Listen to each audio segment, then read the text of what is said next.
mwyn dathlu Dydd Gŵyl Dewi, dwi am ei coginio. Pat a Janet ag Elsie a Glen, galwch y gweld nhw yng nghaffi gair wen. Anodd y peidio a colli eich pen, am Pat a Janet ag Elsie a Glen. Mae'r hai sy'n licio troi allan, yn dillad neis i gas gran. Yn dewis hotel sydd yn syrfio, tatw'r host a boel ham. Ond bodlon wy fi yn y caffi, mae pawb yn hapus a chle.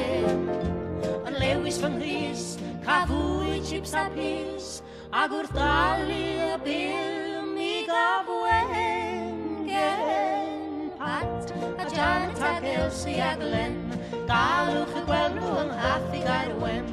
Anodd y peidio a colli eich pen,